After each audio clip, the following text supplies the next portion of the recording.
എന്നാൽ യഥാർത്ഥത്തിൽ ശ്രീ കടകംപള്ളി സുരേന്ദ്രന്റെ രണ്ട് പോസിറ്റീവ് കാര്യങ്ങൾ പറഞ്ഞു തുടങ്ങാം. ആക്ടിവിസ്റ്റുകളെ അവിടെ കയറ്റണോ എന്ന ചോദ്യം അന്ന് ഉന്നയിച്ച് പ്രക്ഷോഭകാലത്ത് ഉന്നയിച്ച് ഞങ്ങളുടെ വിശ്വാസികളെ കുറെയെങ്കിലും സപ്പോർട്ട് ചെയ്തൊരു വ്യക്തിയാണ് കടകംപള്ളി സാർ. അതിനുള്ള ആദരവും സ്നേഹവും ബഹുമാനവും കടപ്പാടും അദ്ദേഹത്തിനോടുണ്ട്.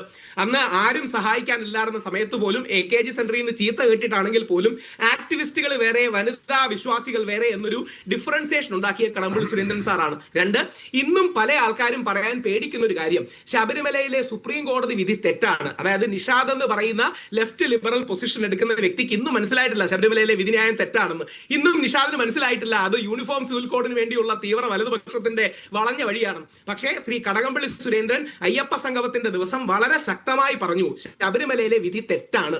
ഈ സുപ്രീം കോടതി വിധി തെറ്റാണെന്ന് നിഷാദിനും നമ്മുടെ മീഡിയ വണ്ണിനും നമ്മുടെ നാട്ടിലെ ലെഫ്റ്റ് ലിബറൽസിനും ഇതുവരെ മനസ്സിലായിട്ടില്ല. അത് പറയാൻ ധൈര്യം കാണിച്ച വ്യക്തിയാണ്. മൂന്ന്, ഹസ്കർ സാർ പറയുന്ന ഒരു കാര്യം കറക്റ്റാണ്. പലപ്പോഴും ദേവസ്വം മന്ത്രിക്ക് ദേവസ്വം ബോർഡിലുള്ള ഹോൾഡ് വളരെ കുറവാണ്. അതായത് ഒരു ക്വാസി ഗവൺമെന്റൽ സ്ഥാപനം പോലെയൊക്കെയാണ് ദേവസ്വം ബോർഡ് വർക്ക് ചെയ്യുന്നത്. അതുകൊണ്ട് മന്ത്രിക്ക് എത്രമാത്രം ഇതിന്റെ മേൽ കൾപ്പബിലിറ്റിയും ഉത്തരവാദിത്വം ഉണ്ടെന്നുള്ളൊരു ലീഗൽ ക്വസ്റ്റ്യൻ അവിടെ സ്ട്രോങ് ആയി നിൽക്കുന്നുണ്ട്. പിന്നെ നമുക്ക് ആരോപണ സ്വഭാവത്തിൽ ആർക്ക് എതിരെ വേണമെങ്കിലും എന്ത് വേണമെങ്കിലും പറയാം. പക്ഷേ ഇത് ഫാക്ച്വൽ ആണോ എന്ന് അറിയണം. ശ്രീ നിഷാദ് തന്നെ ഈ 9ഓളം ഇടക്കാല വിധിന്യായങ്ങളിൽ വായിച്ചിട്ടുള്ള ഒരു കാര്യം ഉണ്ടാകും. മീഡിയയോട് ഹൈക്കോടതി പറയുന്നത് അമിതമായി സെൻസേഷനലൈസ് ചെയ്യരുത്. കാര്യം ഈ അക്യൂസ്ഡിനും അവരുടേതായ ലൈഫും റൈറ്റ്സും ഉണ്ട്. നാളെ ഇവർ ഈ രീതിയിൽ എന്താ പറയുക കുറ്റക്കാരല്ലെന്ന് കണ്ടാൽ, ഇപ്പം കടകംപള്ളി സാർ ഒരു കാര്യം പറഞ്ഞു കേട്ട് എനിക്ക് വിഷമം തോന്നി. എന്നെ സ്വർണ്ണക്കളന്ന് വിളിക്കാതിരിക്കാമോ എന്ന് ചോദിച്ചു, VD സതീശൻജിയോട് ചോദിച്ചതായിട്ടാണ് മാധ്യമങ്ങൾ റിപ്പോർട്ട് ചെയ്യുന്നത്.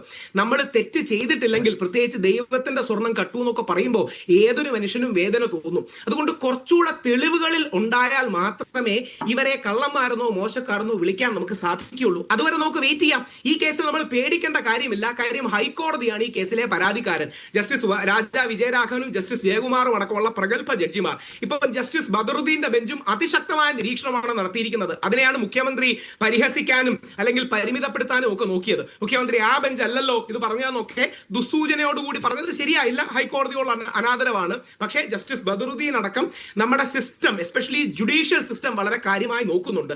അതുകൊണ്ട് നമ്മൾ കോടതി വിധിയിൽ പറയാത്ത കാര്യങ്ങൾ നമ്മുടെ കയ്യിൽ നിന്നിട്ട് പറയരുത്. കോടതി വിധിയിൽ പറയുന്ന കാര്യങ്ങൾ അന്വേഷണത്തിന്റെ ഭാഗമായി വരുന്ന കാര്യങ്ങൾ വേണം. ഞാൻ CPM വിരുദ്ധനാണ്. എന്നും CPM കാരോട് തല്ലുകൂടി നിന്നാണ്. ശ്രീ നിഷാദിന് ഓർമ്മ കാണും, അങ്ങ് മറ്റൊരു ചാനലിൽ ഉണ്ടായിരുന്ന കാലത്ത് എന്റെ കാറ് വരെ നമ്മുടെ CPMന്റെ സഖാക്കൾ അടിച്ചു വിളിച്ചതാണ്. ഞാൻ ഈ പശു സംരക്ഷണത്തെ കുറിച്ച് പറഞ്ഞു എന്ന് പറഞ്ഞത്. പക്ഷേ അതുകൊണ്ട് എന്റെ CPMനോടുള്ള ദേഷ്യം, എന്നെ അറസ്റ്റ് ചെയ്യുന്ന പിണറായി വിജയനോടുള്ള ദേഷ്യം കടകംപള്ളി സുരേന്ദ്രന്റെയോ CPMന്റെയോ പുറത്ത് തീർക്കാൻ നമ്മൾ നിൽക്കരുത്.